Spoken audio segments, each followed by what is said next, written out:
할렐루야, 좋은 아침입니다. 모두 반갑습니다. 모두들 평안하신가요? 이제 한 해를 보내고 마무리해야 하는 시간이 다가왔습니다. 오늘 하나님이 주시는 지혜의 말씀으로 새해를 맞이하시기를 축복합니다. 오늘 우리에게 주시는 하나님의 말씀은 잠언 29장 1절에서 14절 말씀입니다. 그럼 다 같이 하나님의 말씀을 봉독하시겠습니다. 자주 책망을 받으면서도 목이 곧은 사람은 갑자기 패망을 당하고 피하지 못하리라. 의인이 많아지면 백성이 즐거워하고 악인이 권세를 잡으면 백성이 탄식하느니라. 지혜를 사모하는 자는 아비를 즐겁게 하여도 창기와 사귀는 자는 재물을 잃느니라. 왕은 정의로 나라를 견고하게 하나 뇌물을 억지로 내게 하는 자는 나라를 멸망시키느니라. 이웃에게 아첨하는 것은 그의 발 앞에 그물을 치는 것이니라. 악인이 범죄하는 것은 스스로 올무가 되게 하는 것이나 의인은 노래하고 기뻐하느니라. 의인은 가난한 자의 사정을 알아주나 악인은 알아줄 지식이 없느니라. 거만한 자는 성읍을 요란하게 하여도 슬기로운 자는 노를 그치게 하느니라. 지혜로운 자와 미련한 자가 다투면 지혜로운 자가 노하든지 웃든지 그 다툼은 그침이 없느니라. 피 흘리기를 좋아하는 자는 온전한 자를 미워하고 정직한 자의 생명을 찾느니라. 어리석은 자는 자기의 노를 다 드러내어도 지혜로운 자는 그것을 억제하느니라. 관원이 거짓말을 들으면 그의 하인들은 다 악하게 되느니라. 가난한 자와 포악한 자가 섞여 살거니와 여호와께서는 그 모두의 눈에 빛을 주시느니라. 왕이 가난한 자를 성실히 신원하면 그의 왕위가 영원히 경고하리라. 아멘. 오늘 본문은 솔로몬이 나라를 다스리는 지혜를 교훈하는 내용입니다. 지혜로운 사람과 미련한 사람, 그리고 의인과 악인의 차이를 대조해 줍니다. 특별히 한 나라가 견고하게 세워지기 위해서는 하나님의 공의로운 통치가 필요하다는 것을 강조해 주고 있습니다. 그리고 본문 말씀 1절과 그리고 2절에서 14절까지를 크게 두 부분으로 나누어 말씀을 전하려고 합니다. 한 사람의 지도자가 공동체 속에서 어떤 영향을 끼치는가, 이런 내용을 가지고 우리 삶에 적용하며 묵상하기를 원합니다. 그럼 1절부터 말씀을 보시겠습니다. 자주 책망을 받으면서도 목이 곧은 사람은 갑자기 패망을 당하고 피하지 못하리라. 여기 한 사람을 말씀합니다. 목이 곧은 사람. 목이 곧은 사람은 구약 성경에서 자주 언급되고 있는 것을 우리가 알 수 있는데요. 출애굽기 32장에 보면 금송아지 사건을 기억하실 것입니다. 이스라엘 백성에게 하나님께서 이렇게 말씀하셨죠. 내가 이 백성을 보니 목이 뻣뻣한 백성이로다. 목이 뻣뻣한 백성이라고 하신 것은 저들이 자신의 잘못을 모른다고 말씀하신 것입니다. 이들은 자주 책망을 들어도 자기 뜻대로만 고집하며 죄를 지었습니다. 그리고 자주 책망을 받았다는 것은 하나님께서 이들에게 돌이킬 수 있는 기회를 주셨다는 것을 말씀합니다. 그러므로 우리에게도 현재 주어진 삶을 소중하게 여기라고 교훈해 주는 것입니다. 따라서 자주 책망을 들어도 목이 고다 돌이키지 않는다면 하나님은 그런 자를 멀리 하시고 결국 패망에 이르게 될 것입니다. 예레미야 29장에 나 여호와가 말하노라 너희를 향한 나의 생각은 내가 아나니 재앙이 아니요 평안이요 너의 장래에 소망을 주려 하는 생각이라. 하나님께서 우리를 향한 마음은 우리가 재앙을 당하는 것이 아니죠. 모든 사람이 재앙을 피해서 장래에 소망을 주기 원하신다는 사실을 믿으시길 바랍니다. 우리에게는 매 순간 하나님께 모든 것을 맡기는 훈련이 필요합니다. 우리의 모든 문제의 해답은 하나님 손에 달려 있다는 것을 믿는 것입니다. 오늘 하루 하나님께서 나에게 목이 곧은 사람이라고 말씀하시는 것은 아닌지 다시금 나를 돌아보고 오늘 말씀을 더욱 가까이 붙드시는 이 하루가 되시기를 소망합니다. 이제 2절부터는 한 사람이 한 공동체 안에서 어떻게 영향을 미칠 수 있는가에 대해 자세히 대조하며 설명합니다. 2절입니다. 의인이 많아지면 백성이 즐거워하고 악인이 권세를 잡으면 백성이 탄식하느니라. 의인과 악인을 말씀하고 있습니다. 악인들이 세상의 권세를 잡으면 어떤 일이 일어날까요? 당연히 평화가 사라지고 여기저기서 백성들의 탄식 소리가 들리게 될 것입니다. 그러나 백성들 가운데 의인이 많아지면 공의가 그들 속에 있기 때문에 온 나라가 즐거워하고 평화가 임하게 됩니다. 이것은 한 공동체의 행복과 불행이 마치 의인과 악인에 따라 영향을 미칠 수 있다는 사실을 일깨워주고 있습니다. 이와 같이 우리는 각자의 삶도 중요하지만 무엇보다 우리가 속해 있는 공동체가 얼마나 중요한가를 알려줍니다. 즉, 믿음의 삶은요, 개인적인 부르심과 동시에 공동체의 부르심에도 있다는 사실을 꼭 기억해야 합니다. 이렇게 한 공동체 안에 어떤 리더가 있느냐에 따라 영향을 끼치게 되는 것처럼 우리 교회에도 지혜를 사모하는 사람들로 가득해서 많은 사람들이 즐거워하고 함께 축복을 누리게 되기를 소망합니다. 이어서 지혜를 사모하는 자에 설명합니다. 3절입니다. 지혜를 사모하는 자는 아비를 즐겁게 하여도 창기와 사귀는 자는 재물을 잃느니라. 여러분, 자식을 낳아 양육하다 보면요, 자식들 가운데서도 부모를 기쁘게 하는 자녀가 있지 않습니까? 그러나 근심을 주는 자녀들도 있습니다. 이것은 그들이 각각 무엇을 따라 살아가느냐에 따라 오는 것입니다. 즉, 지혜를 사모하는 자식은 아비의 기쁨이 되지만 창기와 사귀는 자는 방탕하여 재물을 허비하고 아비의 근심이 됩니다. 이처럼 우리가 무엇을 따라 살아가느냐에 따라 이웃들에게 기쁨이 되기도 하고 고통을 주기도 하는 것입니다. 이렇게 지혜를 사모하는 사람들이 나라를 다스리면 어떻게 될까요? 4절입니다. 왕은 정의로 나라를 견고하게 하나 뇌물을 억지로 내게 하는 자는 나라를 멸망시키느니라. 하나님의 나라는 정의가 살아있는 견고한 나라입니다. 하나님의 공의와 긍휼로 세워진 나라에는 목이 곧은 자가 들어갈 수 없습니다. 따라서 지도자가 하나님의 뜻에 따라 공의로 백성들을 지도하면 그 나라는 견고하게 세워져 가지만 만약 권력을 사용하여 자신의 탐욕을 채운다면 그 나라는 멸망하게 될 것입니다. 그러므로 한 공동체의 지도자로 세움을 받은 사람은 하나님의 나라를 위해 정의의 길을 걸어가야 합니다. 그러므로 믿는 그리스도인들은 자기가 속해 있는 공동체와 지도자들을 위해 기도할 필요가 있습니다. 그렇지 않으면 어떻게 될까요? 부정부패가 일어나서 정의가 사라진 나라가 되어 멸망하게 될 것입니다. 그리고 이어서 5절에서 말씀합니다. 이웃에게 아첨하는 것은 그의 발 앞에 그물을 치는 것이니라. 나라가 부패하기 시작하면 아첨하는 자들이 일어나기 시작합니다.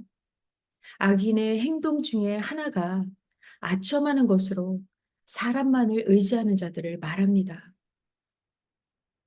아첨하는 것은 자신의 목적을 이루기 위해 다른 사람을 속이는 위선적인 행위를 말합니다. 그래서 우리는 아첨을 해서도 안 되고 아첨하는 자의 말을 들어서도 안 되는 것입니다. 왜냐하면 아첨하는 것은 이웃을 괴롭게 하고 아첨하는 자의 말을 듣는 것은 스스로를 그물에 걸리게 하기 때문입니다. 따라서 우리는 주변에 함께 사는 이웃에게 위로와 격려의 말을 해야 하지만 때로는 믿음의 선배처럼 충고와 책망도 해야 합니다. 그 이유를 잠언 28장 23절에 이렇게 말씀합니다. 사람을 경책하는 자는 혀로 아첨하는 자보다 나중에 더욱 사랑을 받느니라. 그리고 악인에 대해 설명합니다. 6절입니다. 악인이 범죄하는 것은 스스로 올무가 되게 하는 것이나 의인은 노래하고 기뻐하느니라. 예수님께서는 죄를 범하는 자마다 죄의 종이라고 말씀하셨습니다. 그래서 죄를 범하는 것은 스스로 올무에 걸리는 것과 같은 것입니다. 악인이 범죄하는 것은 스스로 죄의 종, 마귀의 종이 되게 하는 것입니다. 그러나 이와 반대로 의인의 길은 어떤 올무에도 걸리지 않고 자유하기 때문에 노래하고 기뻐하는 것입니다. 그러면 의인은 어떻게 살아가야 합니까? 7절입니다. 의인은 가난한 자의 사정을 알아주나 악인은 알아줄 지식이 없느니라. 성경은요, 가난한 자를 불쌍히 여기는 것은 여호와께 구워드리는 것이니 그의 선행을 그에게 갚아주시리라 라고 약속하셨습니다. 이런 지식을 가지고 있는 자들에게는 하나님을 기쁘시게 하고 자신이 축복을 받는 일이라고 믿는 것입니다. 여러분들도 믿으십니까?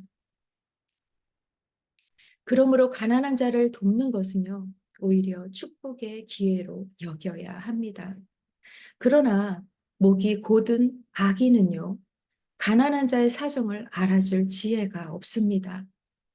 그래서 우리 예수님은 부유하신 분이시지만 스스로 가난하게 되심으로 많은 자들을 부유하게 하시기 위해 이 땅에 오셨습니다.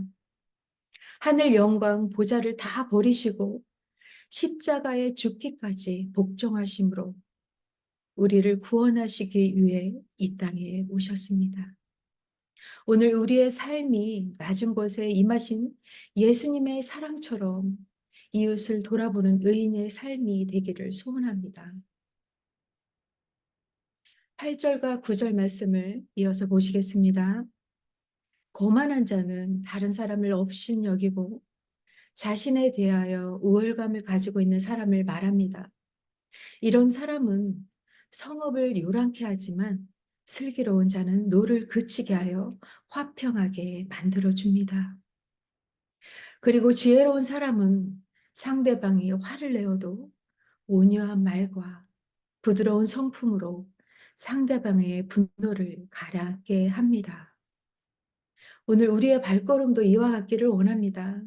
우리가 속한 공동체 모든 곳에서 슬기롭고 지혜로운 사람이 되기를 바랍니다. 그리고 우리가 지혜로운 사람으로서 피해야 할 것이 있습니다. 10절에서 12절입니다. 피 흘리기를 좋아하는 자와 그리고 어리석은 자들의 싸움과 거짓말로 유혹하는 자들을 피해야 합니다. 피 흘리기를 좋아하는 자는 온전한 자를 미워하고 어리석은 사람은 화를 있는 대로 다 내지만 지혜로운 사람은 화가 나도 그것을 참고 인내합니다. 그러므로 노하는 자는 실수할 가능성이 많기 때문에 어리석은 자이고 억제하는 자는 지혜로운 자라고 할 수 있는 것입니다. 그리고 높은 자리에 있는 사람이 하인들에게 거짓말만 일삼는다면 그 하인들은 모두 거짓말장이가 될 것입니다. 이와 같이 한 공동체의 리더가 정직하지 않고 거짓말을 들으면 그 아래에 있는 사람도 영향을 받아 악하게 된다는 말씀입니다. 그러면 그 공동체는 무너지고 망하게 된다는 것입니다. 그러므로 이 땅에는요, 어리석은 자, 지혜로운 자, 그리고 의인과 악인이 함께 공존하는 사회입니다. 그러나 하나님께서 이 모두에게 동일하게 내려주신 것이 있습니다. 13절입니다. 가난한 자와 포악한 자가 섞여 살거니와 여호와께서는 그들의 눈에 빛을 주시느니라. 이 세상에는 부자가 있고요, 가난한 자가 있습니다. 어떤 사람들은 음식이 남아서 비만으로 살가의 전쟁을 하는데 또 어떤 사람들은 음식이 없어서 지금도 굶어 죽어가고 있습니다. 어떤 사람들은 속여서 남의 재산을 빼앗고 또 어떤 사람은 속아서 망하기도 합니다.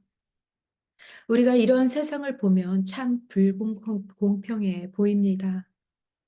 그러나 하나님은요, 우리가 세상에 사는 동안 생존을 위하여 필요한 것들을 모두에게 공평하게 주셨음을 믿습니다. 하나님을 믿는 사람이나 그렇지 않는 사람이나 모두 똑같이 하나님의 은혜가 주어졌습니다. 왜냐하면 모든 것이 다 창조주이신 하나님의 섭리 안에 있기 때문입니다. 하나님께서 이 시간 우리의 눈을 열어주셔서 우리가 이 세상의 것들만을 바라보는 삶이 아니라 영원한 하나님 나라를 소망하는 삶을 살 수 있도록 이끌어 주실 줄을 믿습니다. 한 사람의 지도자가 공동체에 미치는 선한 영향력에 대해 말씀합니다. 14절입니다. 왕이 가난한 자를 성실히 신원하면 그 위가 영원히 경고하리라. 지도자의 본분은 가난한 자를 성실히 섬기는 것에 있습니다. 올바른 지도자가 있는 곳에는 공동체의 모든 사람들의 유익과 힘을 얻게 되고 그의 나라는 영원히 견고하게 세워지게 될 것입니다. 오늘 이 말씀을 듣는 저와 여러분들이 하나님의 나라가 견고하게 세워지도록 부르심을 받았습니다. 이제 얼마 남지 않은 한 해를 잘 마무리하시고 오늘 주신 말씀으로 새롭게 각자 서 있는 곳에서 가난한 자들과 또 공동체를 위해 힘쓰는 성도님들 되시기를 주님의 이름으로 축원드립니다. 아멘. 기도하시겠습니다.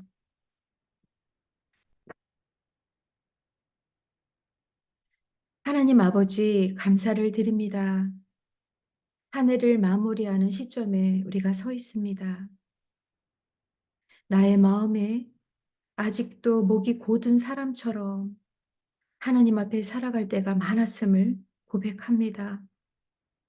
우리 자신을 돌아보아 주신 말씀으로 새날을 준비하게 하여 주시옵소서. 그리고 우리를 불쌍히 여겨 주시고 하나님의 지혜로 살아가도록 인도하여 주시옵소서.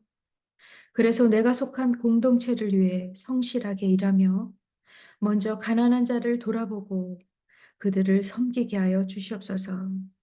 오직 하나님의 나라가 우리를 통해 견고하게 세워지기를 원합니다. 이 모든 말씀 살아가신 예수님의 이름으로 기도합니다. 아멘. 기도 제목을 나누는 시간입니다. 오늘 특별히 각자에게 주시는 말씀을 붙들고 기도하시기를 바랍니다. 나는 하나님 앞에 목이 곧은 사람이 아니었는지 우리 자신을 돌아보길 원합니다. 그리고 반복되는 책망에도 불구하고 순종하지 못한 것이 있다면 돌이켜서 회복의 시간이 되었으면 좋겠습니다. 오늘 주시는 지혜를 따라 살아가게 해달라고 기도하시기를 바랍니다. 그리고 우리 교회의 비전, 말씀, 제자, 미셔널 공동체를 이루는 성령 충만한 교회 되기를 위해 기도합니다. 그리고 이번 주일 송구 영신 예배와 다음 주 화요일부터 시작되는 신년 특별 새벽 기도회를 위해 기도를 부탁드립니다. 온 교회 성도님들이 말씀과 기도로 새해를 맞이하도록 인도해 달라고 기도를 부탁합니다. 이번 주 목요일부터 유스 겨울 수련회가 2박 3일 시작됩니다. 모든 아이들의 안전과 건강을 지켜주시고 말씀을 전하시는 목사님 성령 충만하게 하셔서 유스 아이들에게 꼭 필요한 말씀이 선포되도록 이를 위해 기도를 부탁드립니다. 이번 달 선교 중보기도는 캄보디아 장성규 선교사님이십니다. 가정과 사역을 위해 기도를 계속 부탁드립니다. 우리 교회 한우들을 위한 기도입니다. 치료와 회복 중에 있는 성도님들을 위해 한마음으로 기도를 부탁드립니다. 그럼 기도하신 후에 일상으로 돌아가시겠습니다.